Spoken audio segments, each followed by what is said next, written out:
Hola Trotamundos, bienvenidos, bienvenidas a Un Gran Viaje. Soy Pablo Strubel, autor de la web y el libro Cómo preparar un gran viaje y organizador de las jornadas de los grandes viajes. Y en este podcast quiero compartir la experiencia y aprendizajes de gente que ha hecho increíbles viajes de varios meses o años. ¿Empezamos?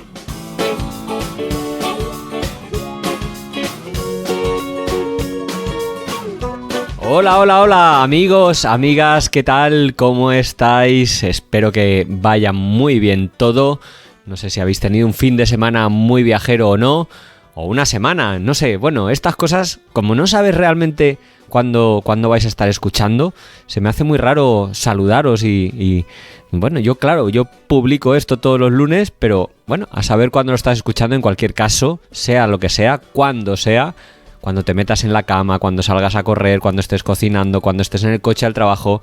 Vaya, espero que estés muy bien y te envío un saludo. Bueno, hoy te traigo un podcast muy especial porque lo grabé en directo, lo grabé en la Meeting Camper, allá por junio de 2022. ¿Cómo pasa el tiempo? Pero bueno, por H por B no había tenido ocasión de editarlo y prepararlo. Y es un podcast que me hace mucha ilusión compartir contigo porque la historia de Raquel y Xavi igual no es tan potente en el sentido del viaje largo y demás, pero sí fue un viaje muy importante porque les ha cambiado la vida. La verdad es que apenas fueron 5 meses de viaje, que estuvieron por México, Guatemala, Bolivia, Perú, Chile, Argentina y finalmente Colombia.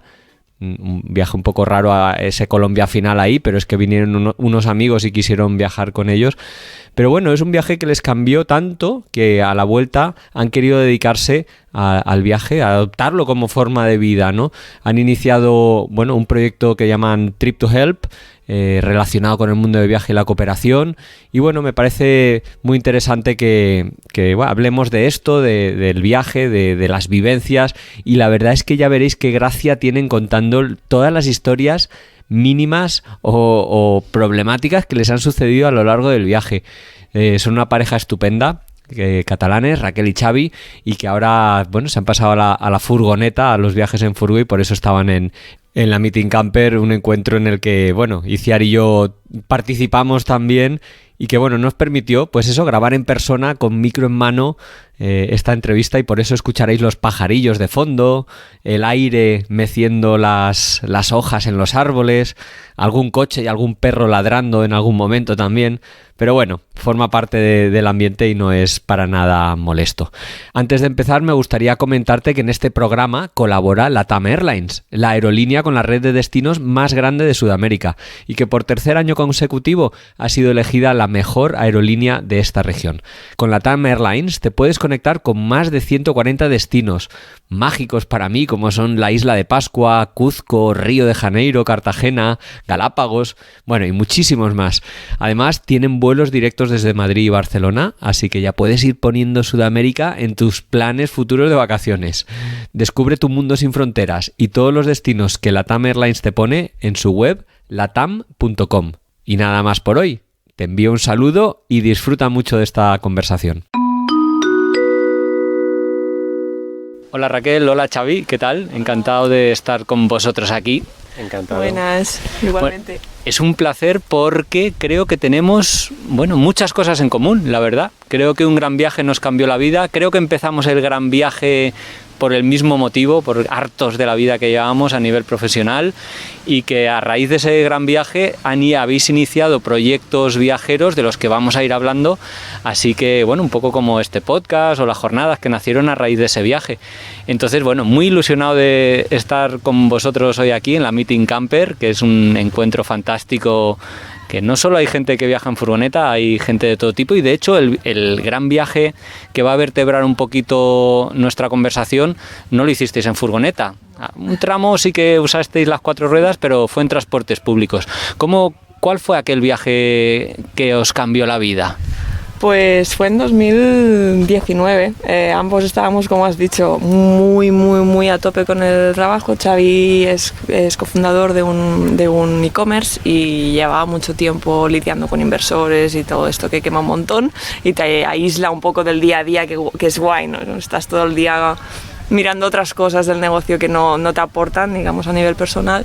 Y yo igual había pasado, estaba en una empresa internacional, habíamos pasado por un proceso de compra, ya llevaba 5 años, estaba un poco ya agobiada y mi equipo también. Y al final dijimos, mira, él se puso a un lado y yo cogí una excedencia. Lo guay es que nos tocó vivir este momento, por suerte o por desgracia, y ahora sabemos que es por suerte, al mismo momento. O sea, nuestra casa en aquel momento era un caos de emociones, pero por suerte, y ahora lo vemos con perspectiva, fue lo mejor que nos pudo pasar. Entonces cogimos un vuelo sin vuelta a México en 2019, en octubre. Y nuestro plan era recorrer, por el dinero que habíamos ahorrado y un poco por la situación, teníamos previsto volver en marzo de 2020 y en marzo de 2020 vino lo que vino. Así que llegamos 2 días antes del estado de alarma y llegamos un jueves, hecho nuestro viaje como habíamos pensado. O sea que... Llegamos un jueves, mi madre me dijo, nos van a encerrar en casa, y decía, ¿estás flipando? O sea, estábamos en una isla en Colombia, sí. Y ahora vengo aquí y me dices que nos van a encerrar, sí, está muy mal. No teníamos internet en casa porque hemos dado de baja. Nos teníamos Raquel llegó con un virus muy chungo, que estaba enferma en casa, no sabíamos si era COVID o que era un virus caribeño.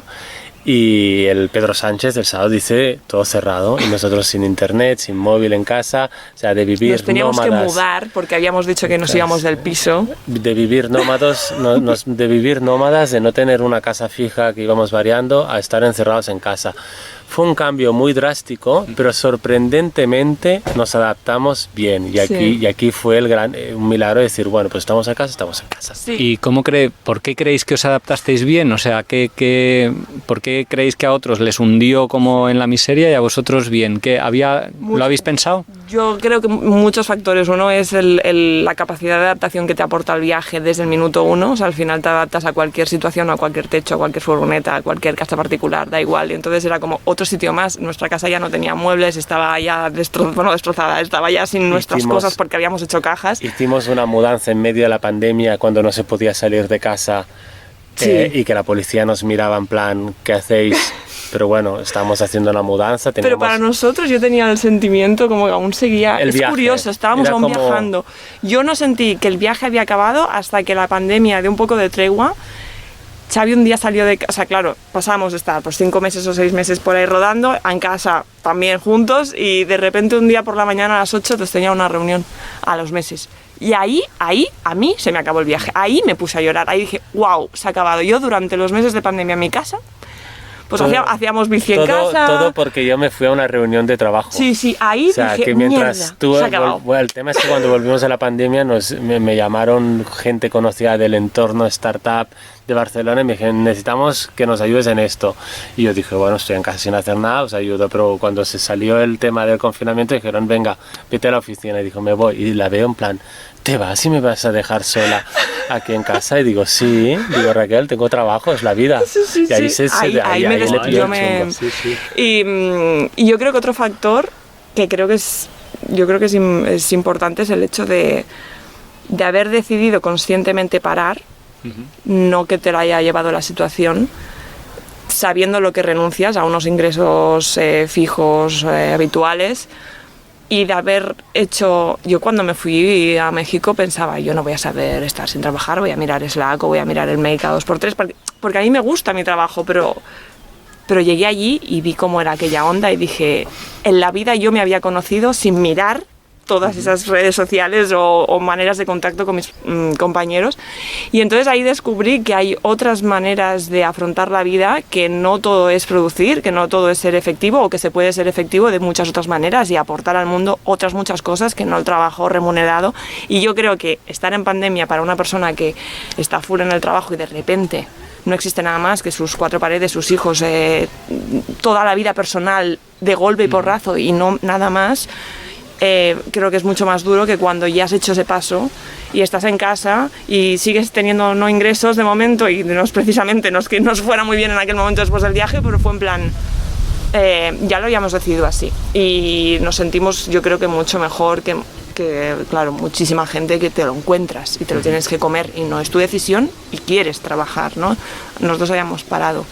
Bueno, me gustaría dar un pasito atrás y preguntaros por qué canalizáis a través del viaje tanta frustración, estrés laboral. ¿Por qué cuando decís paramos aquí de golpe y nos vamos a viajar? ¿Por qué nos vamos a viajar o no otra cosa? ¿Ya erais muy viajeros? ¿Era de los que aprovecháis cada fin de semana para ir a un lado? ¿Cómo era vuestra vida viajera antes? Sí, nos gustaba mucho viajar, pero no salíamos nunca de las 3-4 semanas de vacaciones que teníamos. Pero siempre los fines de semana cogíamos algún sitio y nos íbamos. Mi hermana me decía, tenéis un problema, no sois estar en casa, o sea, no sois felices en casa, o sea, siempre estáis ahí viajando.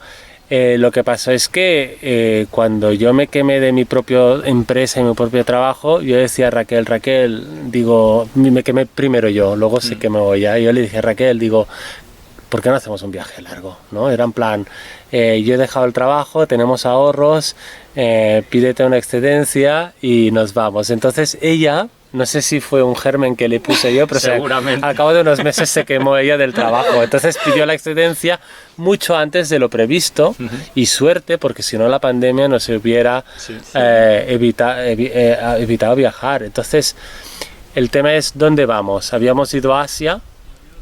Habíamos estado en Canadá, Estados Unidos, no habíamos estado en África, pero tampoco habíamos estado en Latinoamérica. Entonces, Latinoamérica nos parecía el destino ideal por un tema de idioma, por ir en mochila. Era un país más amable, seguramente, que viajar, una zona más amable que África, ¿no? Que según qué país pues es más complejo. Entonces pues, decidimos empezar a buscar información. Y sí, éramos de los que te dicen tus amigos, pero a ver, puedes parar. O incluso, pues eso, ¿no? Ligando todos los puentes o escogiendo un día en remoto porque quieres alargar ese viaje.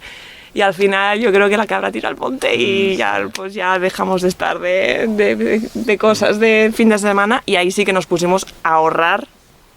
Que yo creo que el viaje empieza ahí, o sea, no empieza cuando pones la pie en el aeropuerto, sino cuando sabes que vas a dejarlo todo, porque yo particularmente cambié un montón y yo ahí empecé a viajar y a ser otra persona. Ya no era me voy de fin de semana a París y vuelvo, no, eso se acabó y se acabaron las compras y se acabaron muchas cosas, pero era una satisfacción increíble porque sabías que ibas a hacer como una inversión al final, ¿no? Que estás ahorrando ahí para disfrutarlo más adelante.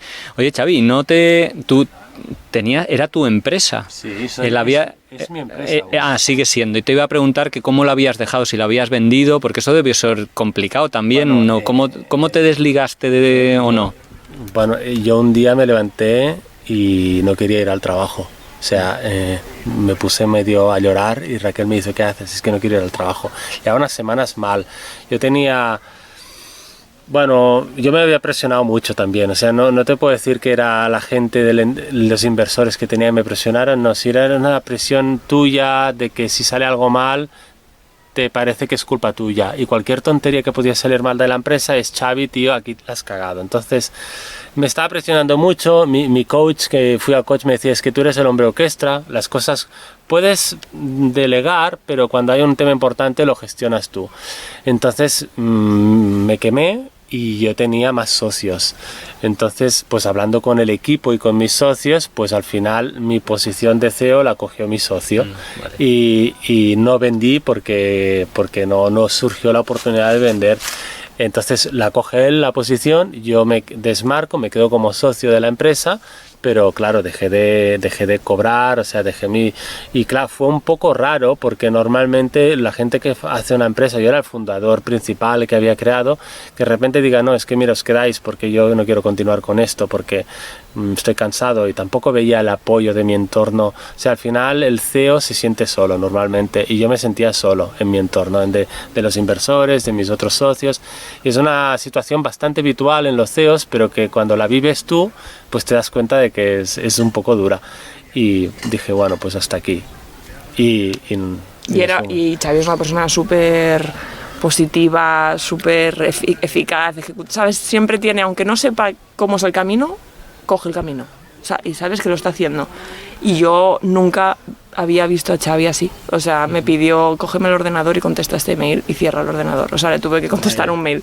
Sí, porque y allí dije, wow, algo está moviéndose, pero de otro calibre, ¿sabes? Nunca había visto a Xavi así.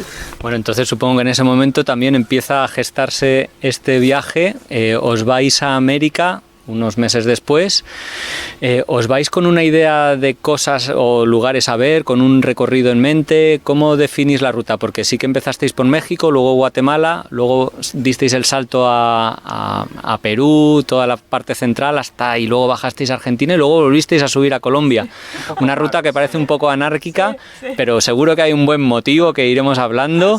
¿Y cómo fueron los preparativos de ese viaje? Los preparativos fue empezar a hablar con gente y de repente alguien te dice, si vas a México tienes que ir a Guatemala, que fue mi tío, que es un muy viajero de 70 años que estaría aquí, pero ¿dónde está? En Georgia viajando. O sea, entonces me dice, dale recuerdos al viajeros perrunos, le tengo que dar recuerdos porque cruzó Pakistán con él en el coche, o sea, es de ese tipo. ¡Hala! Entonces, él que es muy viajero nos dice, tienes que Guatemala, y nosotros, Guatemala, pero ¿qué hay en Guatemala? Con la ignorancia típica de tal. Sí, porque no nos habíamos puesto aún, ¿eh? Y empezamos a mirar que si el lago Atitlán, que si el volcán del fuego, que si Tikal, y se nos empezó en Google Maps, nosotros empezamos a... Yo tengo listas en Google Maps de puntos verdes y dice, en Guatemala hay mucha cosa. Entonces fuimos a México, Guatemala. ¿Qué pasaba? México los cogimos para empezar por un lugar y porque los vuelos eran baratos. más baratos. Y entonces, ¿qué pasaba? No queríamos hacer Centroamérica, queríamos hacer Perú, que nos encontraríamos con mi familia por Navidades, ¿vale? Por eso hay ese salto también, porque en las Navidades las celebramos con mi madre y mi hermana ahí, y queríamos hacer la carretera austral y la Patagonia. Entonces teníamos 5 meses. Y luego teníamos unos amigos que hay veces que les da la parra, que también trabajan mucho, pero de repente cogen un vuelo y se van, y nos dijeron, pues a lo mejor nos vamos a ver a Colombia, pero eso tiene que ser como a finales de febrero. Entonces dijimos, a Colombia no estaremos a finales de febrero, a no ser que nos la saltemos. Entonces dijimos, pues nos la saltamos, y como los vuelos a Colombia son bastante factibles, digo, bueno, pues vamos a Colombia, si surge ya vamos al final. Y por eso Colombia... Y si no hubieran venido, nos hubiéramos quedado por Argentina, seguramente. Sí, porque pero habíamos tenido el compromiso de ir ahí con ellos y de volver, por suerte, desde Bogotá a Madrid. Era mucho mejor que volver desde Punta Argentina. Pero sí que es verdad que con la Patagonia nos dejó... O sea, tocaos. No queríamos salir de allí. No. Pero bueno, fuimos a Colombia, que también fue muy bonito, y Xavi me pidió para casarnos. Sí, algo había oído, pero ahí llegaremos. Me gustaría preguntaros por esos primeros días de viaje, que tú comentas que no pensabas que serías capaz de desconectar y no mirar el email y demás. ¿En qué momento se te olvida o en qué momento entras en el viaje y dices, no, es que esto no es un viaje de unas vacaciones, esto es un viaje largo y aquí hay que disfrutarlo? Sí. Un poco esa pregunta, ¿cómo fueron esas primeras semanas? Llegamos a Ciudad de México y a mí me pareció, bueno, me acuerdo, o sea, yo cuando viajo soy mucho más creativa, escribo unas líneas que en Barcelona no me salen, y entonces empecé a escribir y digo, es que esto es caótico total, pero me encanta. Estábamos en casa de una amiga. Allí era una ciudad, acabamos de aterrizar, era como, bueno, estamos de visita en casa de una amiga, aún no te lo acabas de creer. De allí nos fuimos a Oaxaca. Y Oaxaca nos enamoró, o sea, el arte, los colores, la gente, la gastronomía, la arquitectura de Oaxaca, bueno, no sé, nos encantó. Y yo creo que coincidimos con el Día de los Muertos. Coincidimos con Día de Muertos, sí, en México, que eso fue, bueno... En Oaxaca. Brutal, visitando todos los cementerios, bueno, fue increíble. Y yo creo que cuando ya bajamos a la costa de Oaxaca, Puerto Escondido y tal, allí yo creo que llevamos 3 semanas. Y eso es como tus vacaciones normales, ¿no? Estamos en una playa, y digo, hoy, si fuera un viaje normal, volveríamos a casa. Y hoy estamos en una playa liberando tortugas y no tenemos pretensión de volver. Y me acuerdo que ahí hicimos una llamada con estos amigos que vinieron luego a Colombia, y les dijimos, digo, es que aún estamos con el chip de vacaciones, pero es que esto no son unas vacaciones. Digo, y yo no. O sea, es que no me acabo de creer, porque a mí me dijo un compañero, que era el director financiero, me dijo, this is once in a lifetime. En plan, Dadlo todo. Y disfrútalo. Y yo esto, o sea, te gusta esa frase, ¿no? Pero cuando estás allí dices, es que es cierto, es que ¿cuántas veces vamos a repetir esto? Y ahí yo creo que cambié el chip en Puerto Escondido, ya dije, es que esto es un lujo, que lo estamos tocando, que nos lo hemos ganado, pero que es un lujo y que bueno, que es el tiempo absoluto para ti, para tu bienestar, para cuidarte, para conocer a gente, para impregnarte de todo. Es la mejor manera de aprender. Y yo creo que ahí, mira, es que bueno, cambiamos el chip y yo creo que ahí ya fue en plan, venga, que esto va en serio y tenemos mucho mundo. Bueno, no sé si ahí empezaron además las aventuras y los problemillas en Sí, Puerto yo creo Escondido que sí. con la policía, para empezar, ¿no? O sea, de repente cambias el chip, ya el chip viajero ahí y tan. ¿Qué Bueno, pasó? estábamos en Brisas de Cicatela, que es el pueblo que está al lado de Puerto Escondida, en Escondido, y la chica de Airbnb nos dice, esto es muy seguro, solo tenéis que vigilar con la policía. Dice, estos son los... Dijo una palabrota y digo, bueno, no pasa nada. Dice, no fumamos. Dice, vigilad con la marihuana y no pasa nada, no fumamos y tal. Y era el último día, era de noche y Raquel la dejó en el Airbnb para que se duchara y habíamos alquilado una moto para visitar, para conocer la zona. Alquilar una moto es sensación de libertad. Sí. Y alquilamos una moto de esas de marchas, pero pequeñita, y nos íbamos a los pueblos de al lado. Y cuando yo dije, la voy a devolver, y cuando la voy a devolver, delante de la playa, pero de noche, pues me paran los federales de la Mexicana con una pick-up enorme, con unas metralletas enormes, empiezan a hacer luces, los pedros empiezan a ladrar y me dicen, bájate de la moto. Buenas tardes. Empezamos a la conversación de, ¿dónde va usted? Dice, pues voy aquí a devolver la moto. Vale, muy bien. Yo digo, voy a pedir papeles de la moto y no tengo, porque en México tú pides papeles de la moto y dice, ¿qué papeles? Y dice, pues voy a pillar. Y empiezan a hablar y no sé qué, y de dónde es, de Barcelona, no sé qué. Empiezan a revisar la moto, yo mirando que no me metan droga dentro de la moto porque estoy solo aquí, sin comunicación. Era una moto de enduro, tenía muy pocos agujeros para meter cosas. Y yo dije, esto es una tal, porque no era la típica scooter que tiene cosas y dice, ¿qué tal? Entonces yo llevo una riñonera, me empiezan a decir, ¿y la riñonera qué lleva? Pues llevo el dinero de la moto que estoy alquilando, que le voy a pagar a ese tío. En plan, no me jodas, que lo llevo justo, ¿sabes? Amigo policía. Y me dice, ¿lo puedo ver? Y digo, abro la riñonera, saco la cartera, miro la riñonera y la cartera que tenía el dinero me dice, aquí también quiero ver lo que hay. Y digo, aquí tengo el dinero de la moto. Me dice, lo quiero ver. Abro, claro, llevaba $100, que es una tercera parte de su sueldo. No sé cuánto. Y me dice, vale, disculpa las molestias, puede irse. Y fue como, ¿en serio? Y cogí la moto y me fui. Y cuando dejó la moto me dice, has tenido mucha suerte. Dice, has tenido mucha suerte. Si fuera un local nos vieran ya tal, pero has tenido mucha suerte porque los turistas también. Y nada, llegué a casa, Raquel duchada y dice, me ha parado la policía, los federales. Porque allí cuando ladran... Solo, dice, podía ser peor, no había nadie en la calle. O sea, el día antes nos habían dicho, aquí cuando ladran los perros, porque a las 4 de la mañana ladraban. Y la señora nos dijo, no, es que vienen los rateros. Entonces, claro, cuando ladran los perros y tú estás ahí en medio, a lo mejor la gente de alrededor se puede pensar que también eres un ratero, ¿no? Sí. También te dijeron, ¿tiene algo que le pueda comprometer? Sí, la pregunta es, ¿tiene algo dentro de tal que le pueda comprometer? Y yo le dije, muy seguro. Dije, si te refieres a sustancias prohibidas, puedes estar completamente seguro que no llevo nada. Y dice, déjamelo ver. Entonces se lo enseñé. Y yo estaba temblando por dentro. Sí, es un mal momento. 6 federales o 7, ¿eh? O sea, era... Y con unas metralletas de esas, dices, ¿dónde vas con esto? Sí. Que aunque tú sepas que no llevas nada ilegal, que estás totalmente tranquilo... Te algo, te tiran un poco de marihuana y dices, esto es tuyo. Digo, no.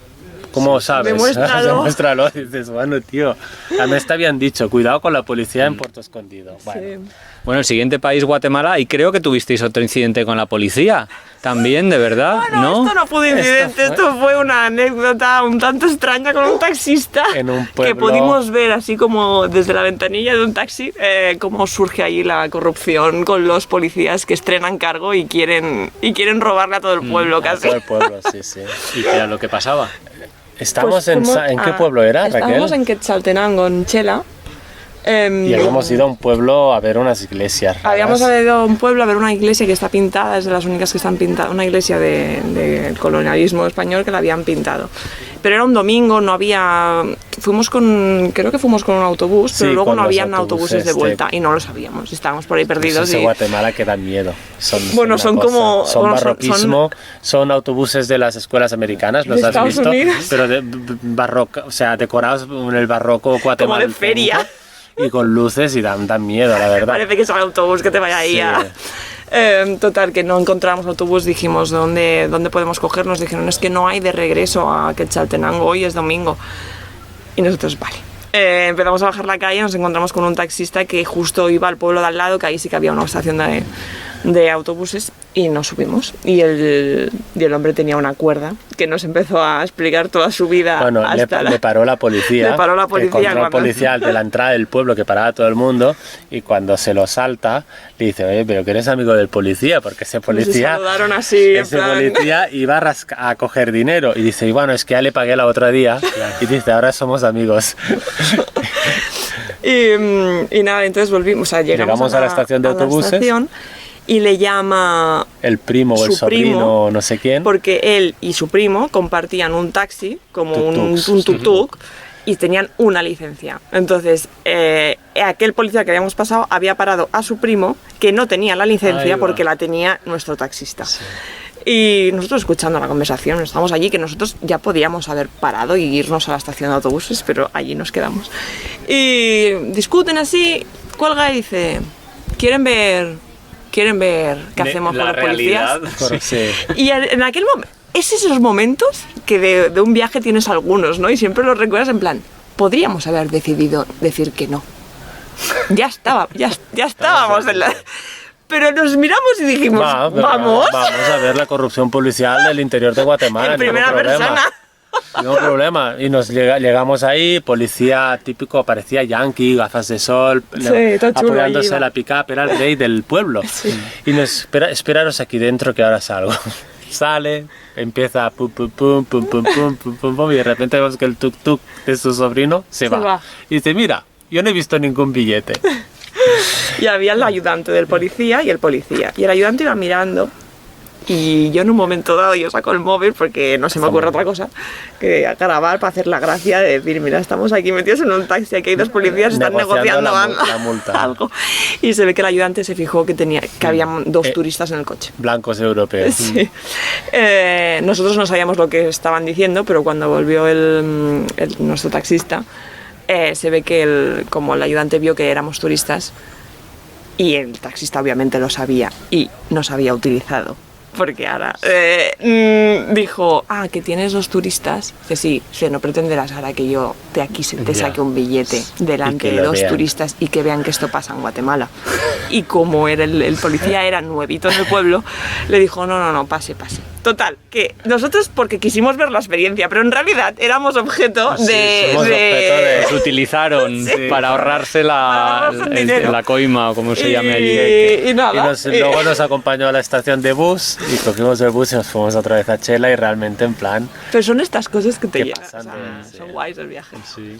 Oye, Guatemala, que respondió a las expectativas creadas por tu tío. Guatemala es el país que nos sorprendió más. En conjunto, el país que más nos gustó. El lago Atitlán yo no sé si hay un lago en el mundo más bonito que el lago Atitlán, rodeado de volcanes. Cada pueblo es distinto entre sí, o sea, tiene una cultura alrededor. La vestimenta que tienen. Hay un pueblo que están los hippies europeos, pero luego te vas a otros pueblos que están todos los locales ahí en el mercado y te mezclas con ellos, eres el único blanco europeo y no te miran. Y eso es espectacular. Y de un pueblo a otro y coges una pick-up y no te miran. Y yo me lo imaginaba como similar a México y lo que vimos es que allí no hay tiendas de cadenas textiles, allí la gente no viste como vestimos aquí y ni falta. Y y tienen pues, sus propios tejidos, sus propios procesos para hacer sus pantalones y sus faldas, y nadie va. México, pues sí, pues ya está como, ¿no? Un poco capitalizado, ¿no? Y allí, ¿no? Y nos flipó, o sea, nos encantó el ambiente. Tikal precioso. Tikal increíble. Subimos al volcán Acatenango, primer trekking de nuestra vida, y subimos un volcán de 3.900 metros y vemos el volcán del fuego delante. Cada 20 minutos sacando lava y nosotros en plan, qué heavy.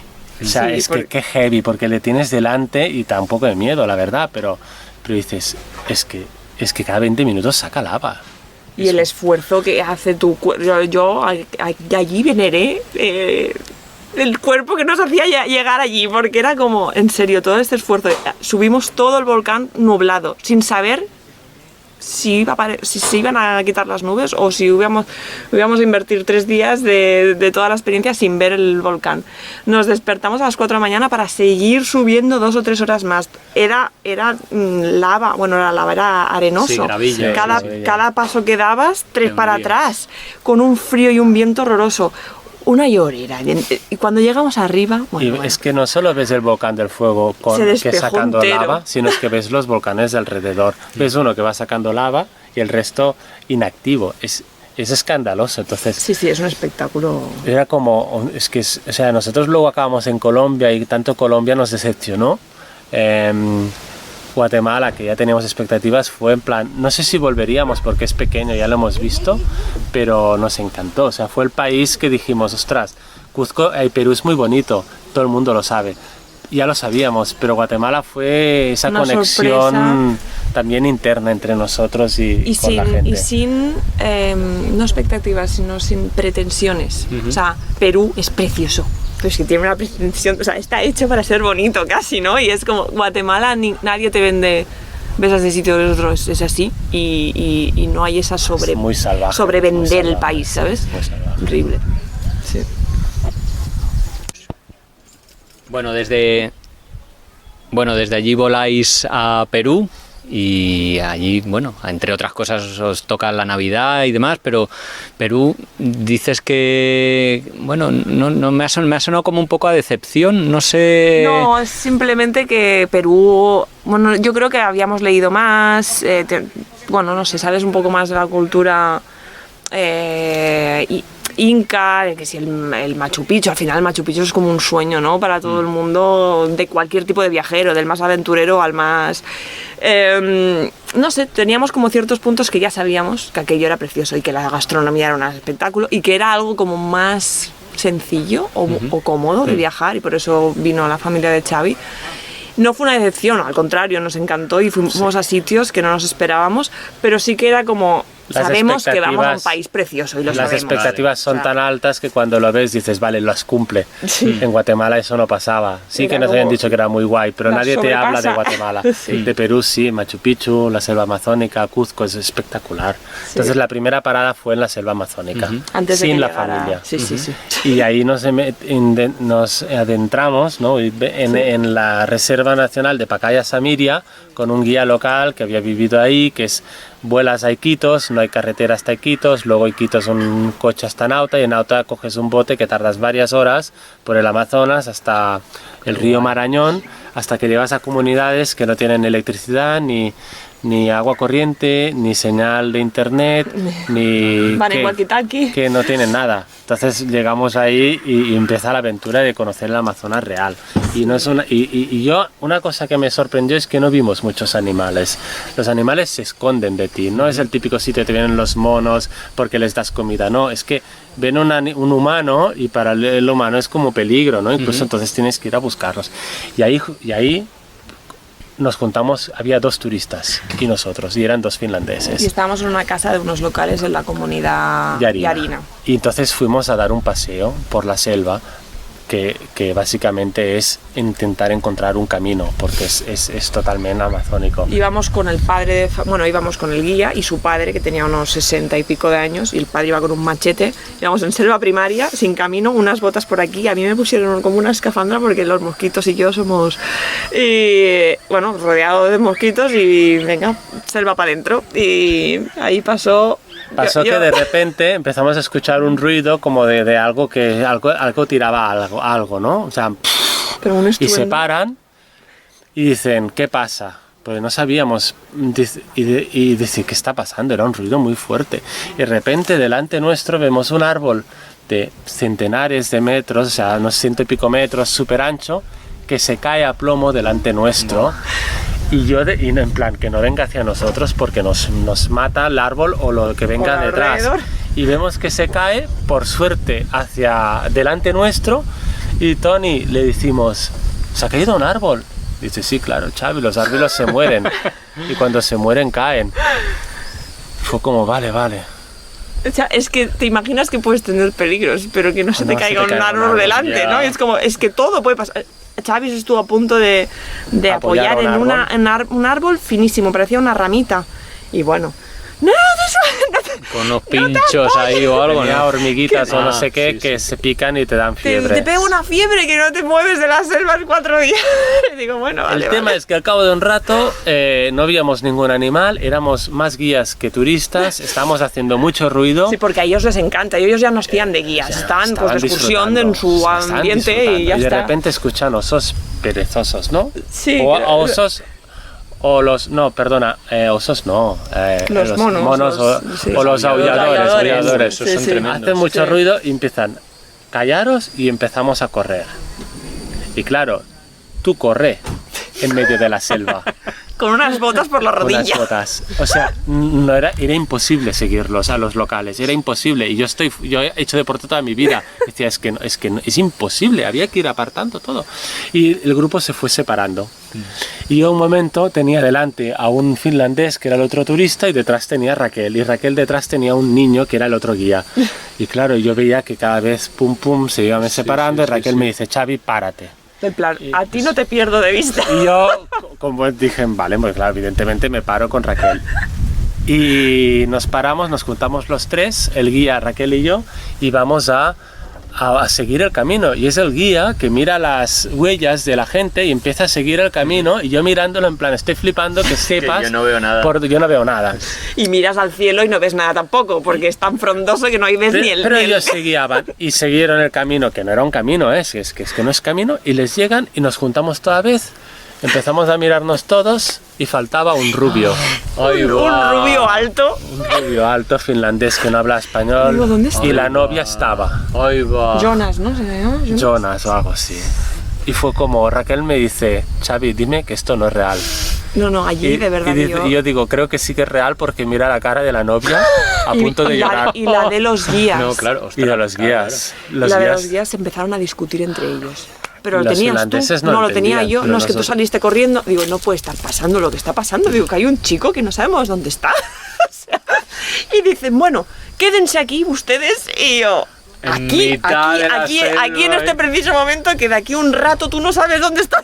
Bueno, al menos yo no, ¿sabes? Ellos sí que lo sabían, pero igualmente sí, no sí. queríamos quedarnos solos. Digo, no, yo les sigo, digo, yo vamos a buscar y empezamos, ¡Jonas! Pero a mí aquello se me fue, a lo mejor fueron 10 minutos o 15, pero a mí se me hizo eterno, o sea, Es que estar quizá en la fueron selva... 3 minutos, porque No lo los- encontraron muy rápido. Sí. Y no sé cómo lo encontraron, porque el tío cuando se perdió, en vez de pararse, era tan listo que decidió seguir a los monos y se fue del camino por no sé dónde y lo encontró uno de los guías a cabo quizá había pasado un 10 minutos, un cuarto de hora, Sí. pero claro, fue en plan, hostia, que mañana en los periódicos saldrá turista que perdido perdió en el en la Amazonas. selva. Y ahí tuvimos un aprendizaje que fue que el chico se había puesto, había buscado un lugar donde no hubieran tantos árboles para gritar. Nosotros estábamos gritando, pero él también. Nosotros no lo escuchamos en ningún momento a él. Y el chico nos dijo, no sí. os pongáis nunca si os perdéis en una zona donde haya mucho espacio. Ir siempre a donde hay muchos árboles porque retumba y hace más eco que cuando no hay. Ay, va. Eso en medio de la selva. Digo, hostia, pues yo hubiera hecho lo mismo que el finlandés. ¿sabes? Él chillaba hacia arriba Y se perdía el sonido. era obvio. Entonces dice, no, si estás aquí, pues hacia adelante y si hay árboles, el sonido va rebotando en los árboles.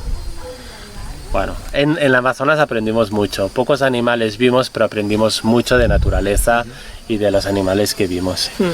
Oye, y ahí que estabais disfrutando de vuestro viaje, bueno, en ese momento tal vez no tanto, bueno, adrenalítico, viene la familia, no sé la de quién, la de los dos, Xavi. la de Xavi. Eso cambia, supongo, bastante la dinámica del viaje. ¿Fue fácil el acople o fue...? Que hable ella que... Sí, que es su sí, yo parte. creo que precisamente por el país que estábamos, que era Perú, claro, si hubiéramos ido en furgoneta con su familia por sitios con un montón de frío, pues a lo mejor no habría sido tan cómodo, ¿no?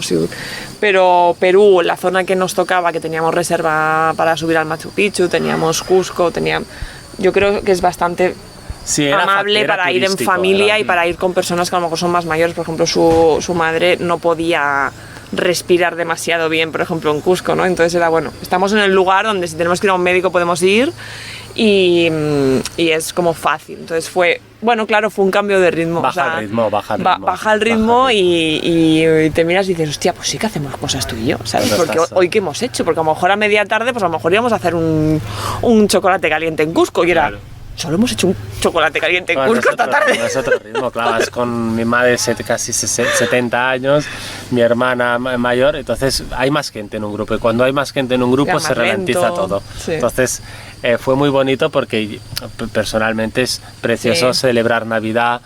Celebramos la cena de Navidad con una familia en Arequipa que le habíamos alquilado el piso de abajo y ellos vivían arriba y compartimos la cena de Navidad con qué guay. 15 Con personas de ellos. Perú en Arequipa. Fue precioso porque cada uno explicaba sus costumbres, nosotros el raïm, Las uvas. Luego tiraron petardos y fuegos artificios. Sí, cómo se dan los regalos. Sí. Luego después de cenar bebían leche con galletas. Sí, era esto no me acordaba, leche con galletas. Y todo el pueblo con fuegos artificiales. O sea, cada casa tenía fuegos artificiales. O sea, no era digamos, el alcalde o el ayuntamiento, sino que cada uno era un espectáculo. Como eso San por la Juan noche. aquí. Sí, como San Juan aquí.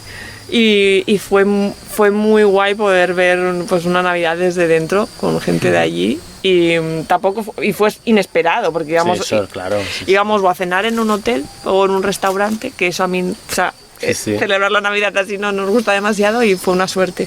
Y nada, y vimos Cusco. Y sí, luego el fin de año lo pasamos en Cusco, Machu Picchu. Fuimos a visitar el templo de Huaca Pucara, que fue la sorpresa. Zona totalmente fuera de los tours turísticos, es decir, nadie nos llevaba allá, pero encontramos a un conductor de Ubers muy simpático, al Edwin, y le dijimos, Edwin, ¿tú sabes dónde está el Huaca Pucara? Y dice, sí, dice, ¿nos llevas? Y dice, sí. Es todo el día, ¿eh? Es todo el día, digo, vale, ¿nos llevas tú? Sí, ¿cuánto vale? Tal, y digo, pues venga, y fuimos mi hermana, ella y yo, mi madre no, porque era un trekking a 6.000 metros de altura. Bueno, bastante exigente porque a esa altura andar un poco es terrible. Y subimos por una valle, bajamos y el templo no hay nadie, había habido 4 visitantes en todo el día, de los cuales eran locales y nosotros. Y en todo el trayecto nos cruzamos con una persona andando que era un local, o sea, eso... Son de las cosas que molan, ¿no? Cuando vas al Perú hay sitios que está lleno de gente y vas a las... no sé, a unas salinas y dices, pues está lleno de gente, qué horror. Cuando te escapas y coges un tío que dice, te llevo, y no ves a nadie, bueno, es que es precioso porque los Andes ahí son preciosos, no hay gente, pues íbamos con nuestra agua, las hojas de coca, luego volvimos destrozados aquel día, pero claro, es que todo el día, el coche casi se nos queda en el barro, bueno, es que fue una aventura. Otra vez saliendo cuando sales un poco de lo establecido de las agencias de la zona te decían, no, ahí no vamos, porque no, mejor que no vayan. O sea, mejor ir con un coche local, tú solo. Y ahí en Perú acabamos el año también, nos pilló fin de año en Cusco. Qué increíble la gastronomía, de todo nos flipó. Y de allí ya... Perú, por ejemplo, el mejor sitio para comer es Perú, o sea, es espectacular. O sea, es escándalo si te gusta la comida. Y luego ya Bolivia. ¿Y Bolivia qué tal? ¿Cómo resultó? La Paz es la ciudad capital que nos gustó más. No sabemos muy bien por qué. El estar entre valles y tan altura y luego tal, fue como... Con los teleféricos. Fue como, hostia, esta ciudad, qué fuerte, ¿no? Bajas y luego lo que nos encantó fue el tour de Salar de Uyuni con el altiplano boliviano que hicimos en un 4x4 con una pareja de holandeses. Ahí nos juntamos gente joven y cruzamos durante 3 días el altiplano boliviano. Salar de Uyuni, y esa experiencia a nosotros nos encantó porque Es sí que como había... Estás en el cielo en la tierra, o sea, y aparte te puedes perder sin mover un pie, o sea, es que el cielo está...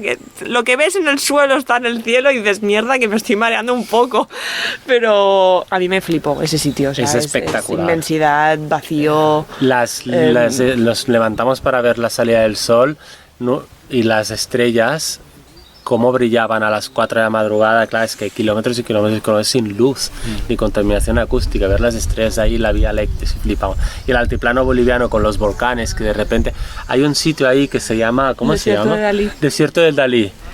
Y yo le digo, es que fue como Desierto de Dalí, pero yo le decía al guía, ¿tú sabes quién es Dalí? Y me dijo, creo que no lo sabía. Dice, bueno, es que es un tío de Cadaquesas, del norte de Cataluña, artista que murió.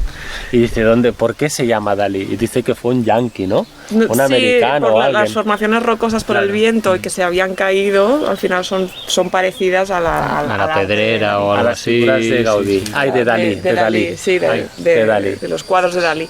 Y sí, fue bastante Y curioso. luego esa ruta acaba en San Pedro de Atacama, en Chile, que es también muy bonito, pero claro, son 3 días muy guays. Sí. Si te encuentras a un grupo de gente viajera guay como nos encontramos, Fue muy pues guay, fue muy guay. chulo. Sí, la verdad es que la gente lo hace todo, tanto los locales como los otros viajeros con los que te juntas, ¿no? Sí me gustaría preguntaros porque en Chile de repente optáis por alquilar un vehículo y me gustaría preguntaros por qué y qué aportó en vuestro viaje ir motorizados en Pues ese país. Claro, era ya a principios de año, sí, era enero. Sí. Y íbamos con la mosca detrás de la oreja porque queríamos hacer el trekking de W de las Torres del Paine y estaba todo full. Y empezamos a mirar opciones y era como, o vamos esta semana y llegamos este día a las Torres del Paine y empezamos este día en este refugio o no hacemos el trekking. Entonces lo reservamos y nos tocaba como para la semana del 10 de febrero. Entonces teníamos menos de un mes para llegar a las Torres del Paine. Y hubo Xavi que busca Menos de un mes para llegar. a las Torres del Pero Paine. eso es un montón de tiempo. Claro, pero si íbamos a dedo o si íbamos en tal, No hay no transporte. Bueno, sabíamos y que Chile es Claro, enorme. no, ¿no? queríamos ver por el camino un montón de cosas. Que si el glaciar exploradores, que si no sé qué, digo, No, y que joder. la carretera austral prácticamente no hay transporte público, la gente va a dedo. Y yo no estaba por la labor, o sea, me daba un poco de pereza, digo, porque no llegaremos. Y buscando ofertas, encontramos una oferta. O sea, alquilar un coche es carísimo.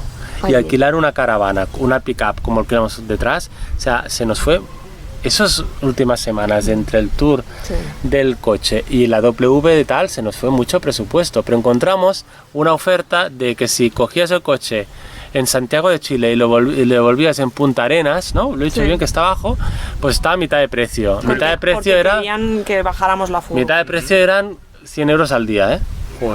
Joder, pues sí, baratillo no es, ¿no? No. 100 y pico. Y era una célula que lo primero que hicimos es, ¿hay calefacción? No. ¿Está aislada? No. ¿Está aislada? Goteaba No. Dice- todo condensado. Y le dijimos, y cocina, un camping gas del Decathlon típico, que eso no está mal. Era una cosa, no nada que ver con aquí, con lo que hay en Meeting Camper. Y dice, ¿la manta? Dice, no hay manta.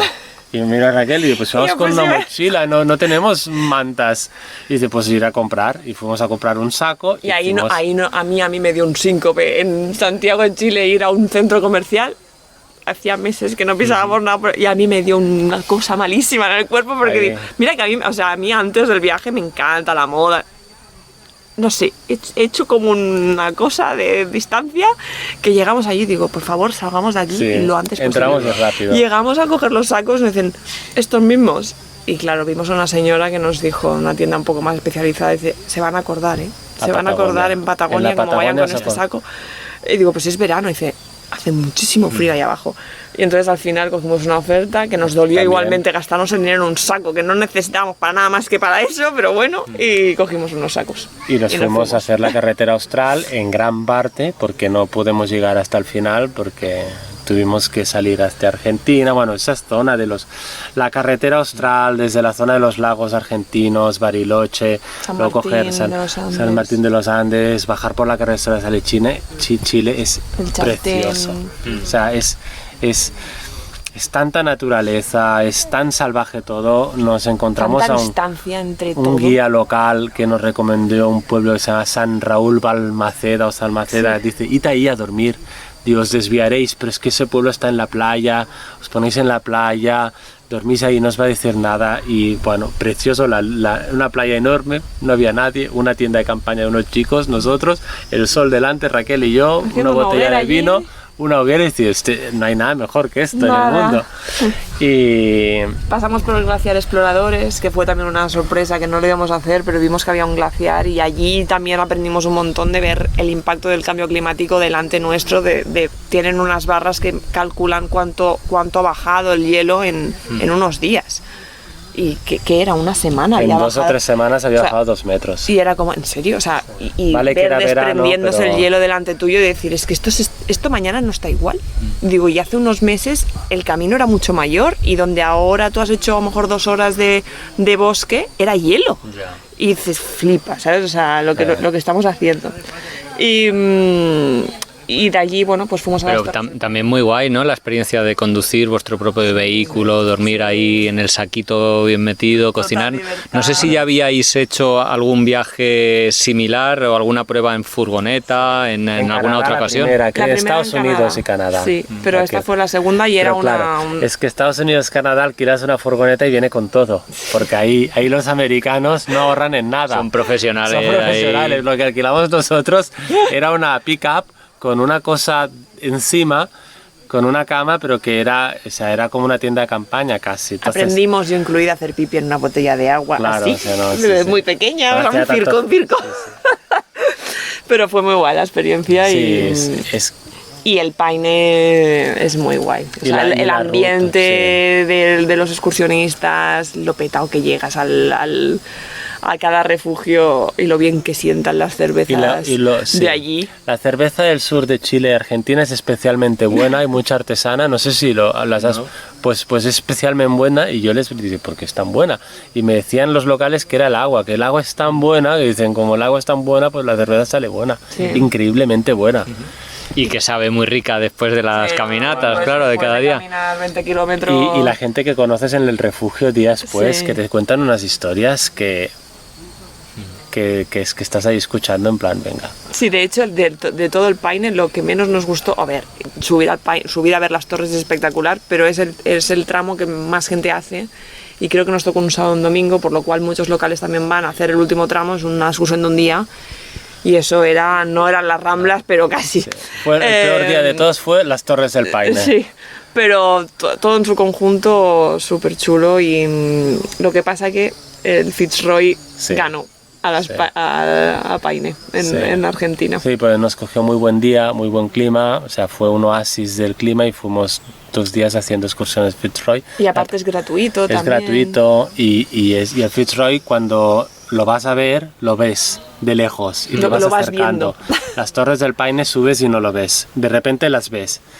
Y el Fitzroy vas disfrutando del paisaje mucho, bueno, también hacía sol, las Torres del Paine que el día no nos hacía nada de un tiempo, pero es una ruta que tú vas andando y ves la preciosidad del Fitzroy delante tuyo y dices, pero ¿cómo puede ser eso tan bonito? Y de aquí repente arriba. estás cerca. Sí, sí, es muy Entonces, Y de allí pues se nos fue bueno, a mí no se me fue, yo lo tenía claro que yo quería, o sea, ya estás ahí abajo y vale, faltan muchos kilómetros para más abajo, pero dices, ¿cuándo voy a volver aquí? Y yo quería ir a ver pingüinos. Y cogimos un autobús de 24 horas tortura que ese nos autobús, llevó a Tierra del Fuego porque ya habíamos dejado la Pick-up. furgoneta y fuimos a Ushuaia. Y de allí cogimos como un ferry, ¿no? Que nos llevó Sí. a Isla Martillo. Muy pocos días, estuvimos ahí Nada. solo para ver los pingüinos. porque Estuvimos es que más no- tiempo para bajar allí que lo que estuvimos allí, pero ver allí, o sea, una comunidad de pingüinos allí, cómo interactúan, son súper curiosos, los estás al lado tuyo, van caminando, los tienes aquí que parecen, no sé, a la altura de un niño, ¿no? Y les miras a los ojos y se giran la cabeza igual que tu dirección. Es espectacular. O Y sea, tuvimos la suerte de ver a una familia de pingüinos rey Sí, que hacía un año sí. que estaba en esa zona, Sí. porque todos los otros son los magallanes, que son más pequeños y más feos. Sí. Con perdón. El pingüino rey es muy bonito. Y estaba allí. Es totalmente fotogénico. Estaban ahí con una cría, la madre y la cría, y el padre estaba cazando. Y el padre está cazando. Y claro, les pudimos ver de cerca y fue... Sí, aquello fue muy guay. Pero teníamos un vuelo a Colombia. Claro, eso fue, os iba a preguntar, que habéis dicho que teníais ese compromiso con los amigos. ¿Os dio un poco de rabia ir a esa zona?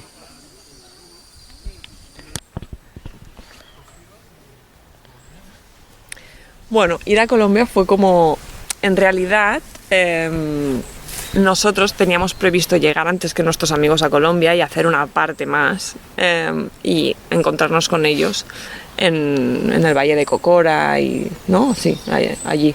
Sí. Pero fue cuando yo dije, no, que seguimos ahí, vamos a ver los pingüinos. Entonces alargamos el viaje, podíamos haber estado un mes en Colombia y decidimos estar 3 semanas para poder ir a hacer lo de los pingüinos. Así que ya tuvimos nuestra parte de bueno, pues cortamos Colombia porque esto es espectacular. Entonces, sí que el ir a Colombia, como yo creo que mezcló varias cosas. Uno, igual que al principio, a los 15 días de llegar de México, te das cuenta de que tienes casi toda la vida por delante y todo es muy bonito. Cuando es al contrario y te quedan 15 días, es un bajón que... Ya. Y te sabe muy mal porque tienes que aprovechar, o sea, tienes que aprovechar el tiempo que te queda, pero ya solo pensar que tienes que aprovechar el tiempo que te queda te pone te pone de otro humor, ves las cosas distintas, vas con más prisa, no... Te molesta más según qué actitudes, según qué persona. O pérdidas de vendedora, tiempo turísticas, por Sí. ejemplo, porque dices, mierda, tío, tengo 15 días y estoy perdiendo un día entero en esta playa que me han dicho que es preciosa Ya. y está lleno de...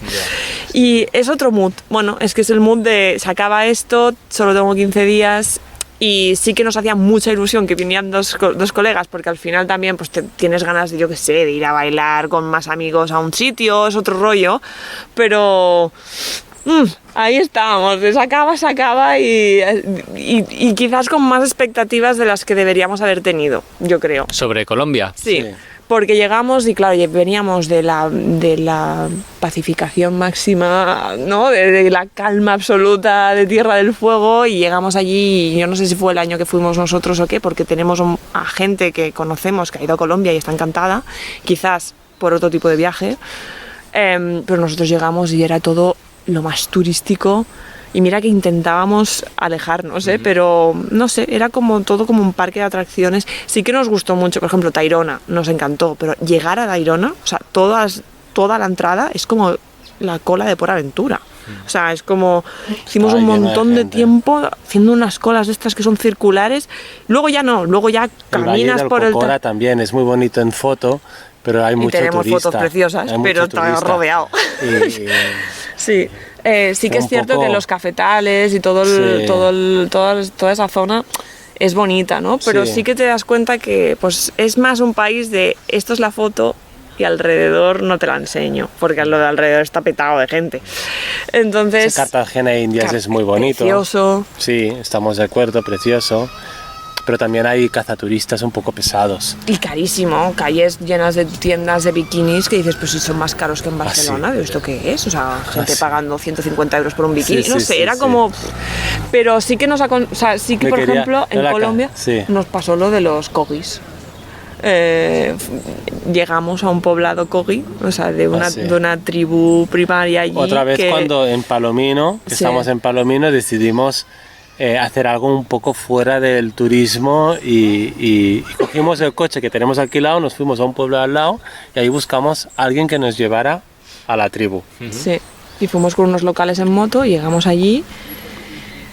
Y mira, yo todo el resumen de Colombia tengo esto y el último capítulo que ya hablaremos más tarde, que a mí entonces Colombia me encanta. Pero este momento de llegar a ese poblado, creo que es de los momentos, yo creo que es el único momento viajero de incomodez máxima, es decir, estoy en un sitio que no tengo que estar, estoy molestando, no sé cómo transmitir que soy una persona igual que tú y que no te quiero dañar ni que no quiero afectar a tu entorno, pero no lo conseguimos. ¿Sabes? ¿Por qué? ¿Qué pasaba? Es una tribu que vive 100% de la naturaleza, se llaman Kogi. Que está bastante cerca de la civilización, ¿eh? Sí. Cuidado, ¿eh?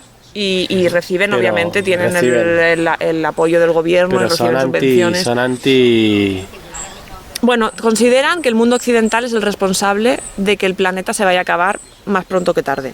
Y que ellos lo han cuidado y que han vivido en armonía, pero es que, o sea, hacen conferencias en la ONU y lo explican, y que somos los responsables del fin del mundo y que por tanto necesitamos sí, y necesitamos o un castigo o morir o sin ir más lejos, no merecemos el respeto porque la naturaleza es un conjunto y nosotros formamos parte y nosotros pues parece que pensemos que no somos la naturaleza, ¿no? Y ellos lo ven así como somos una amenaza y claro, llegamos allí, por ejemplo, a Xavi se le cayó un papelito del bolsillo y vino un niño que llevaba un machete, lo miró así y con la mirada del plan, recógelo. Digo, sí, digo, es que no. Evidentemente lo iba a recoger. Evidentemente lo iba a recoger, cuenta, o sea. pero fue muy incómodo, fue muy guay, o sea, muy guay ver aquello y cómo viven y cómo se visten, viven también habíamos en Tayrona, creo que encontramos a unos que también tenían tribus, no sé, no era el mismo poblado, pero fue la única vez que me sentí atacado porque les dije que venía de España. Ah, sí, es verdad. Dice, tus antepasados mataron a mis antepasados. Y yo en plan no sabía dónde meterme, ¿no? Intentando buscar una respuesta a esta afirmación, que seguramente es cierta. Hombre, claro que es cierta. Pero ¿qué culpa tienes?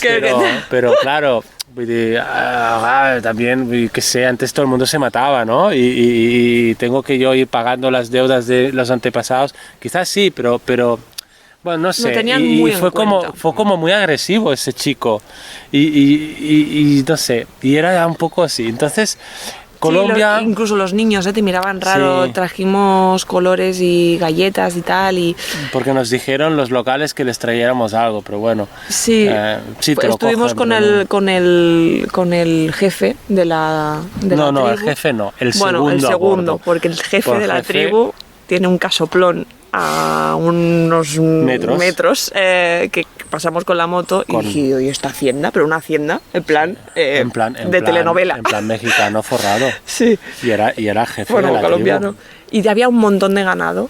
Y nosotros aprendimos en esa tribu que vivían tenían 4 vacas y había un montón. Digo, pero todas estas vacas, todas estas cabras aquí juntas. Dices, esto es que el gobierno les da dinero cada X tiempo porque forma parte, digamos, del acuerdo de conservación de las tribus indígenas y tal, y se las queda el jefe de la tribu. El jefe de la tribu tiene varias casas por Colombia, viaja por Europa y por el mundo haciendo conferencias del respeto a la naturaleza, pero no todo lo que él recibe no llega a esa tribu.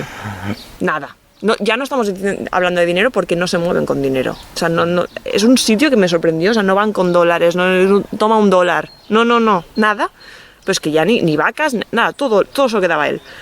Y fue muy interesante, pero yo veo las fotos y me acuerdo muchísimo de la sensación de incomodidad, de decir, hostia, no estoy en el sitio que...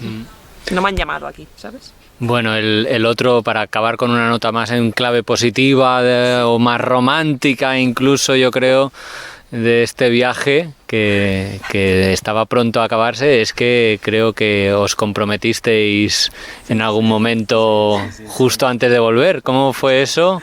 Pues fue que yo tenía ya la idea de pedírselo. Digo, bueno, si el viaje va bien, claro, digo, que cada 2 semanas nos separamos, no. Pero sí que llevaba la idea de decir, compro un anillo en Barcelona y lo llevo todo el viaje. Dice, mala idea, lo puedo perder, me lo puedo encontrar, sé, cualquier cosa. No quiero esta presión encima.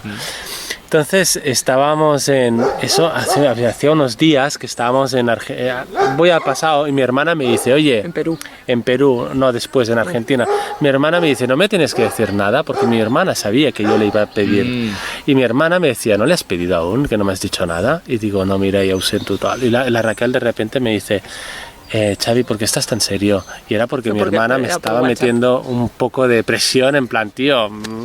En Barcelona no lo harás. O lo haces ahora, en Barcelona te costará mucho. Suerte porque llegó la pandemia. O sea, imagínate, no estamos casados aún. Y entonces, cuando llegan los amigos, yo le decía, es que no sé cuándo comprar el anillo. Siempre va conmigo, yo siempre voy con ella. Y cuando llegan los amigos de Colombia, le digo a mi amigo, a Ricard, le digo, Ricard, tío, bueno, en catalán, le digo, me tienes que hacer un favor. Dice, tenemos que salir, tú y yo, en algún momento, ir a comprar un anillo para Raquel. Porque le quiero pedir casarse. Y el Ricard se queda con cara de, perdona, ¿puedes repetir la frase?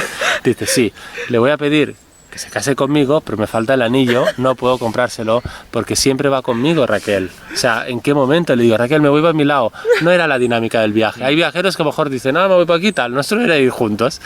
Entonces me dijo, vale, te ayudo. Y lo compramos. En Palomino, en un tío artesanal. Estuvieron una tarde diciéndome que me fuera a mirar tiendas con mi amiga. Digo, yo no quiero ir a mirar tiendas. Bikinis, sí, pero iros un rato nosotros. Digo, que no quiero ir a mirar tiendas. No hubo manera, digo, yo no me fui a mirar tiendas.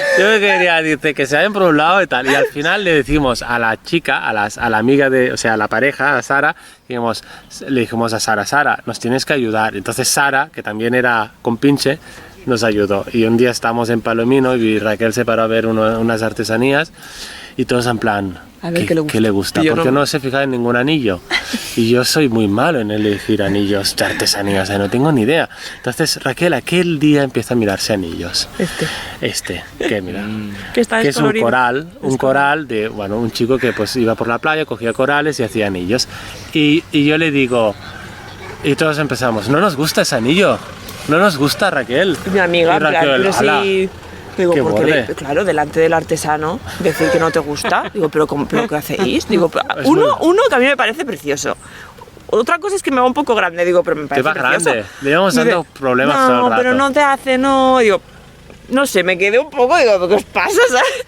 Y vamos a ir a bailar y yo creo que fue en plan, tienen ganas de ir a bailar y quieren pasar de que yo me compre nada. Yo nada, me lo tragué en plan en la bordería y dije, bueno, pues ya está, pues vámonos, ¿sabes? Entonces Raquel y yo nos separamos de ellos dos ya habíamos repartido incluso el dinero. Dice, es que claro, le preguntó cuánto vale. Y yo digo, bueno, ¿sabes? Le voy a regalar un anillo que sabe cuánto vale. Entonces yo di el dinero a Ricard y digo, Ricard, dice, ahora es trabajo tuyo, yo me llevo a Raquel. Y entonces yo, Raquel, vamos a bailar y Sara dice, ay, me vais a matar, pero ahora me apetece un gofre o un crepe. Y dice, lo siento, que esté gorda así y tal. Y Raquel en plan, ¿ahora un crepe? Y dice, sí. Y yo, Raquel, déjala, vamos a bailar. Evidentemente no era el crepe, era el anillo. Entonces me lo dieron y... Se ve que el artesano se puso súper nervioso porque dijeron, es para pedirle matrimonio. Hola, y él en plan, ¿en serio? Dice, pero bueno, espérate que te lo collo más, ¿qué tal? No tenía cajitas, lo metió en una cajita que encontró y le puso un pétalo una florecita. Y la flor aguantó hasta el día que me lo pidió y el día siguiente se murió. Tal cual. Sí. Decía, no va a aguantar ese pétalo, aguantó hasta que se lo... Y entonces ellos se fueron y nos fuimos nosotros dos. Y Raquel había buscado pasar los últimos días en una isla en el Caribe colombiano. Sí, en Isla Mucura. Isla Mucura. Y fuimos ella y yo solos. Y en la isla Mucura era... Eso sí que nos gustó mucho. Era una isla pues súper tranquila, que la mitad era un poblado de gente lugareña, no había coches, no había motos, era la gente andando. Y la otra mitad era un lodge, cabañas. Y ahí pues vimos que había una cena romántica y le dije, Raquel, la última noche del viaje... Nos hacemos una nosotros también. Exacto, vamos a hacer una noche romántica como Dios manda, que acabamos de despedida. Y Raquel dice, claro, buena idea. Digo, vale. Digo, ¿por qué? Digo, ¿dónde se lo doy el anillo? Yo pensaba, ¿dónde se lo doy? En un bar ahí... no había bares tampoco ahí. De tal, y se lo di en la cena esa, la última noche. Que pidió un favor para que le pusieran el anillo en plan como en el pastel. Bueno. Y le pusieron el anillo literalmente en el pastel dentro. Yo les dije, escóndeme el anillo. Escóndeme el anillo en el pastel, que yo haga... O sea, yo me imaginaba el pastel, el típico plato que abres así, y ahí el anillo con el pastel. Para Raquel. ¿Y qué estaba? Estaba en tu plato, ¿no? Estaba el anillo y encima el pastel. Y yo lo miro y digo, no me lo puedo creer. O sea, ¿en qué momento se han dejado la clase de protocolo? Que yo no la estudiaba, pero no vas a poner un anillo... Aparte pidió que grabara en el momento. Y hay un momento que dices, ¿estás grabando? Y yo, ¿qué tiene que grabar este hombre ahora? Y ahí ya mi cara se me empieza a desencajar, está grabado, o sea, mi cara empieza a coger un color muy raro, de plan, ¿qué está pasando? Es el momento. Y digo, pero es que aquí no hay ningún anillo tampoco. Y empezamos a coger el pastel y ahí sigue. Y fue una llorera. Bueno, como la sorpresa del roscón o del tortell, ¿no? Está igual, pero en positivo. De hecho, la boda, que ya la habéis celebrado, ha sido temática, ¿no? Ha sido un poquito, me adelantabais o me contabais antes, como inspirada en el viaje. Sí, totalmente. Desde el primer momento que tuvimos claro que cómo la queríamos una boda en plan fiesta de todo un fin de semana en una masía. No sé, era como no queremos que se pasen 3 horas o 4, ¿no? Y queríamos en plan barbacoa, piscina y tal. Hicimos un fin de semana de 3 días que le llamamos el viatge més llarg, el viaje más largo. Y para nosotros, pues eso era como el inicio de otro viaje que para nosotros empezó en ese momento bueno, yo creo que en México, pero especialmente en Colombia cuando acabamos. Y lo hicimos temático, hicimos unos pasaportes. La entrada, la invitación era un pasaporte. Era un pasaporte. O sea, entonces tú tenías, si recibías el pasaporte, podías entrar en la boda. Y tenías un sello, hicimos como un pase fronterizo, una carpa en plan para entrar a la boda. A la frontera, como una frontera. Y cuando enviamos los pasaportes, hicimos una lista de todos los países a los que habíamos ido rodeados de gente que queríamos. Entonces, claro, pues una amiga había ido conmigo a 5 países, otra a 1, entonces hicimos una lista, hicimos los sellos de cada uno de esos sitios y nos estuvimos una tarde entera poniendo sellos en pasaportes personalizados a cada uno, que no se te olvide que ese tío estuvo allí o que no estuvo, porque la cagas un montón si has dicho que te has ido con... Ya anticipo que hubo errores. Algún error hubo, bueno, algún olvido. Yo estuve a tal sitio contigo y te lo siento, tío, no me acuerdo.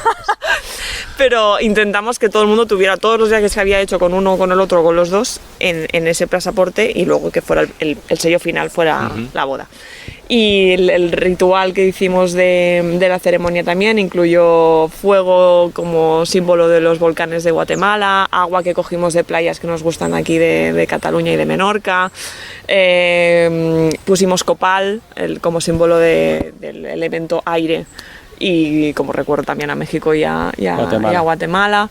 Y tierra.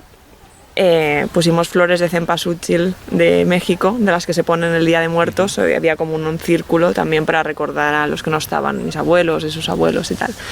Y todo fue un poco un viaje, o sea, canciones de los viajes, incluso los anillos que nos compramos están hechos con unas minas sostenibles en Colombia. O sea, fue como, bueno, vamos a darle sentido a esto, como hacerlo durar.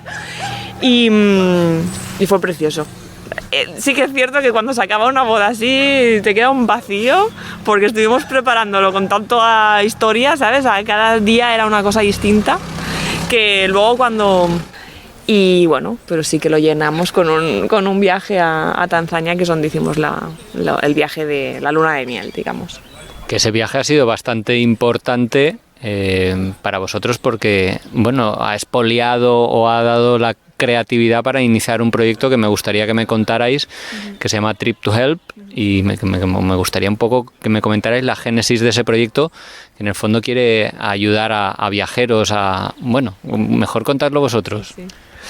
Bueno, nosotros en Tanzania nos dimos cuenta de que todo el mundo que hace un safari al final se gasta mucho dinero, pero muy poco dinero se queda en la comunidad. Es decir, nuestro guía cobraba $15 al mes al día, y nosotros estamos pagando 2.000 euros 5 días por cada persona. Es decir, pagamos 4.000 euros y nuestro guía a lo mejor cobraba 100.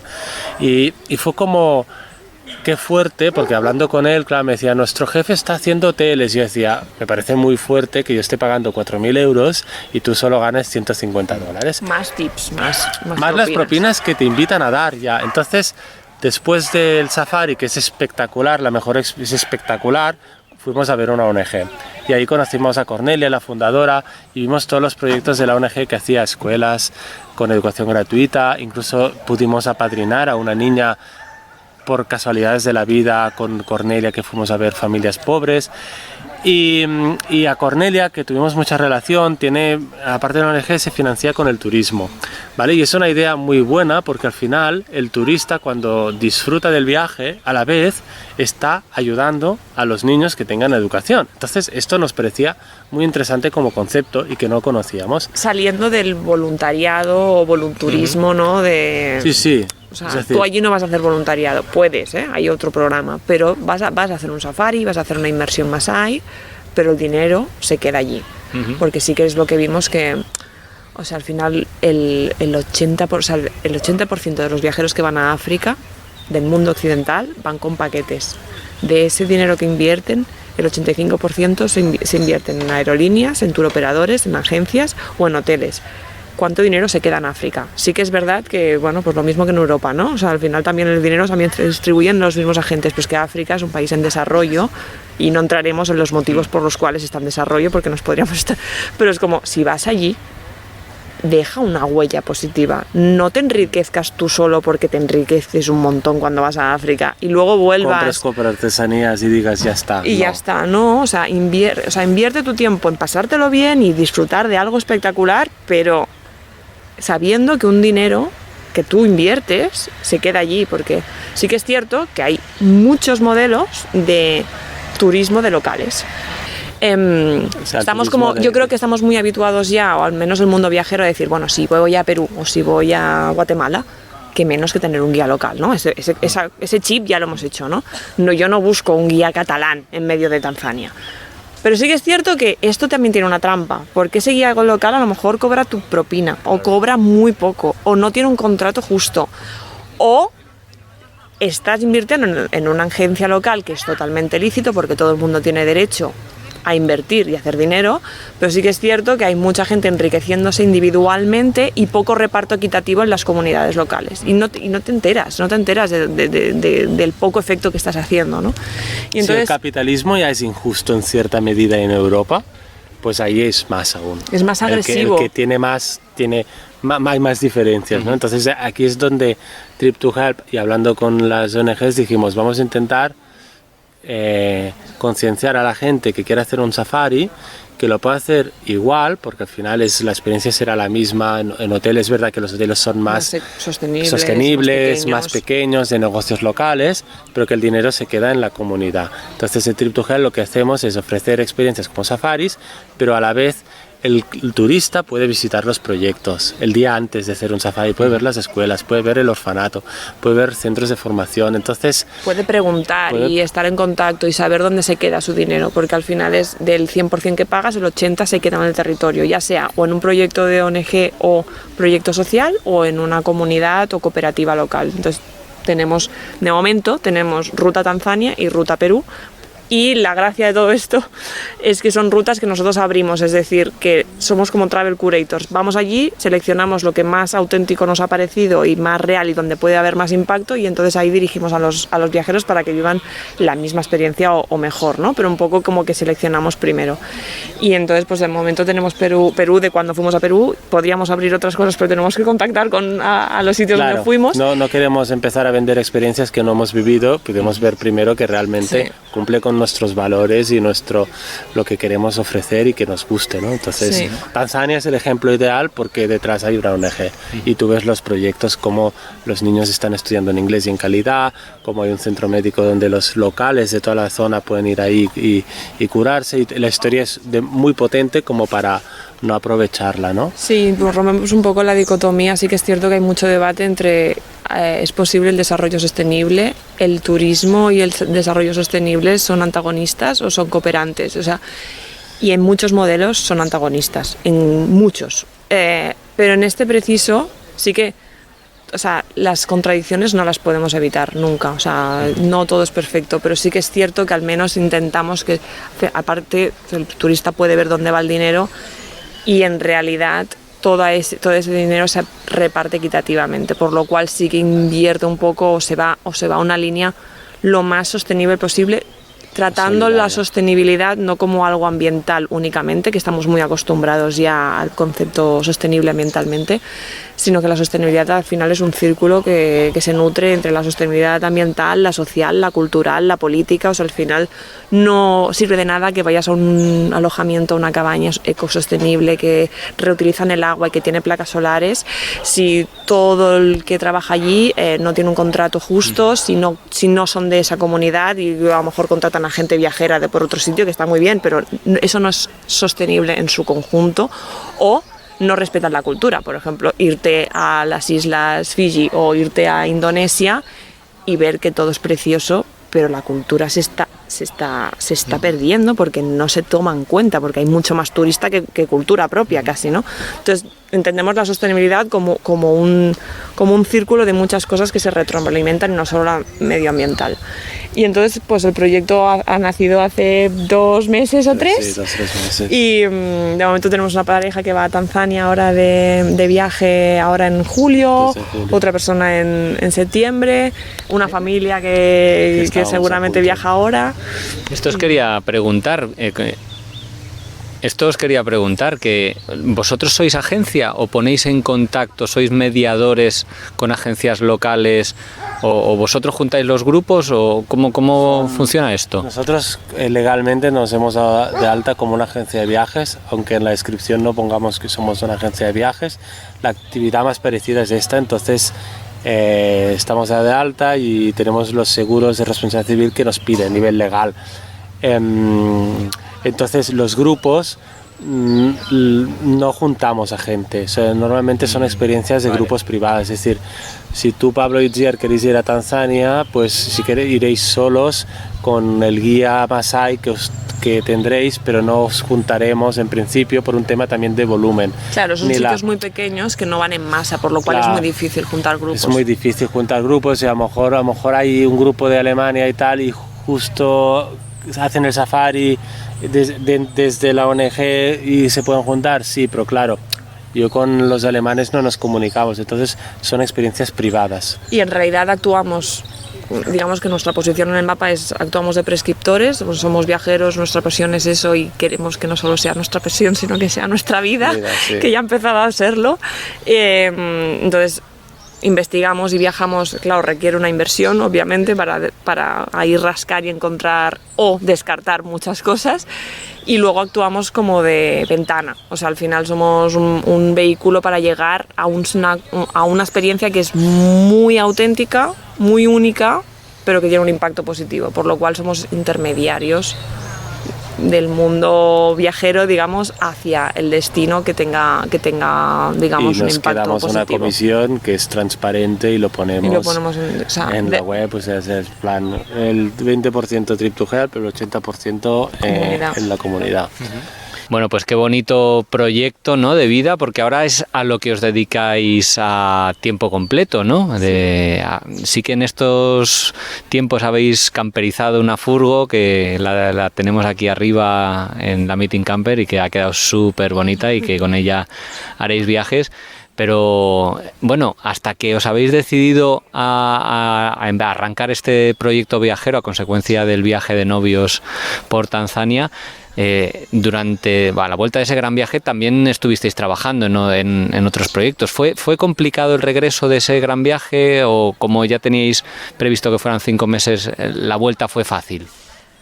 La vuelta a casa, como explicábamos, fue como continuar el viaje. Era como, bueno, pues una etapa más, pues ahora toca estar encerrados, pues igual que tocaba estar en la selva, pues ahora toca estar encerrados. La verdadera vuelta, cuando empezamos a la rueda habitual de Barcelona, ahí yo lo sufrí bastante, o sea, fue un shock muy grande. Sobre todo la dinámica de trabajar otra vez y la presión, ¿no? Sí.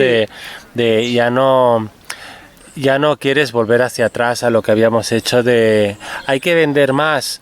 Antes era, hay que vender más, ahora ya es más, vale, cuidado, pero si eso afecta a mi vida cotidiana, ya lo pongo en duda, ¿no? De trabajar más o de estresarme más.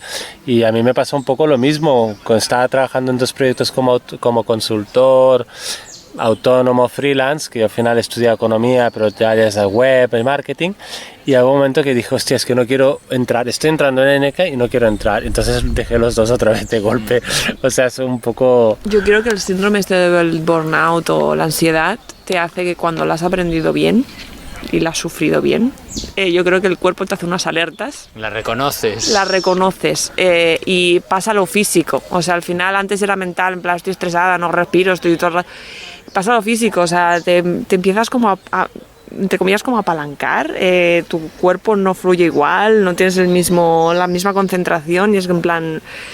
No sé, a mí me costó entrar. De hecho, mi primer día que conseguí trabajo en plena pandemia en una startup, estaba contenta por decir, hostia, de dónde venimos a poder trabajar en julio del 2020, estaba contenta, pero el primer día iba en bicicleta y lloré.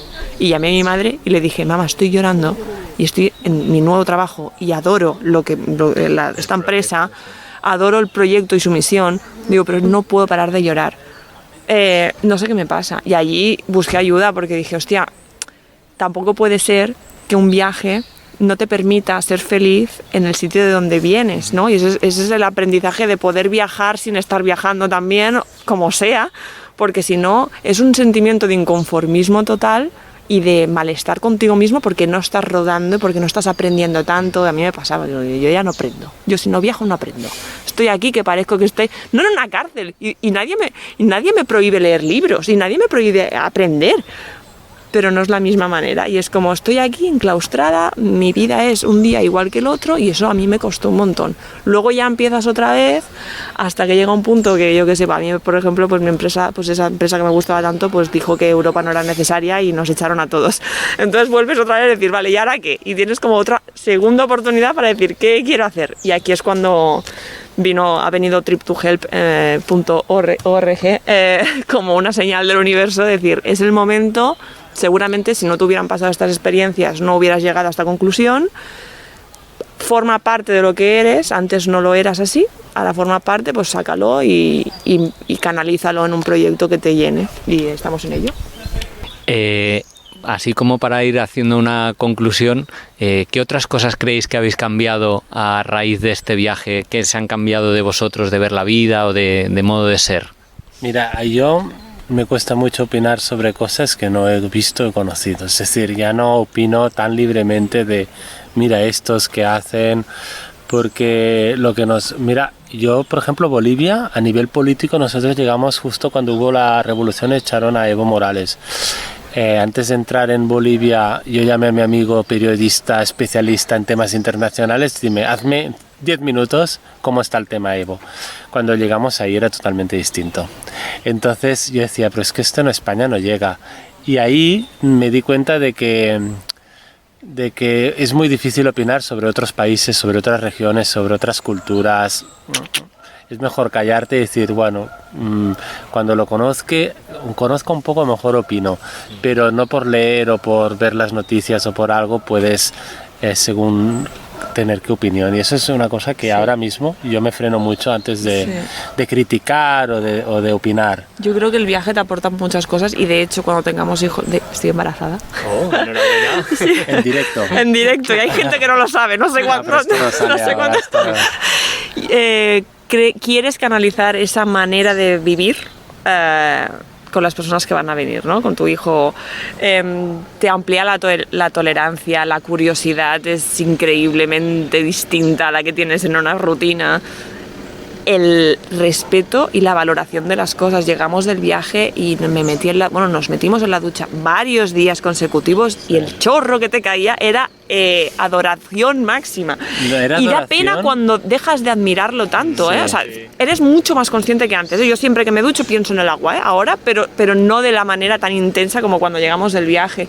Y el saber que hay muchas vidas, que hay muchos ritmos de vida, que no por trabajar 10 horas al día eres mejor que nadie, o peor, y que el tiempo está para invertirlo en lo que te haga feliz mayoritariamente. Y esto implica, es muy bonito decirlo, pero implica sacrificios también, entender cómo quieres ser tu vida y por lo cual a lo mejor hoy hay gente que nos ve y estamos un viernes por la mañana en una camper y nos dicen, hostia, ¿cómo viven?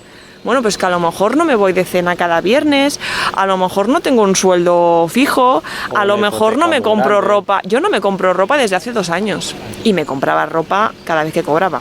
Entonces, bueno, hay cosas que cuando salen de uno mismo estás como muy dispuesto a renunciar. Cuando son obligadas o cuando estás en un ritmo de vida que no va con eso, cuesta mucho y no es tan fácil decir, si tienes el ritmo de vida, decir, pues ahora me voy a Perú o ahora me voy a...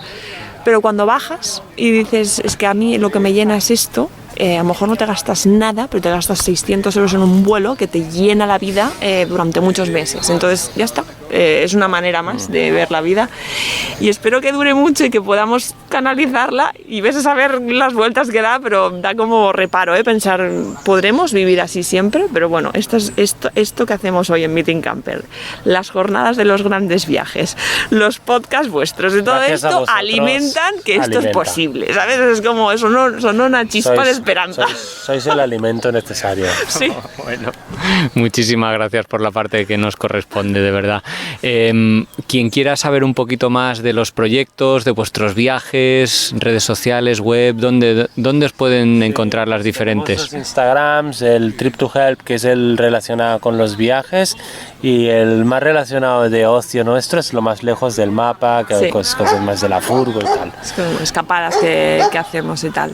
Nos pueden seguir a los dos o a la web es triptohelp.org. Pues lo dicho, pareja, un gustazo haberos conocido en persona, conocer más de los proyectos y sobre todo la multitud de anécdotas que habéis contado de vuestro viaje. Muchísimas gracias. Igualmente, Gracias. un placer.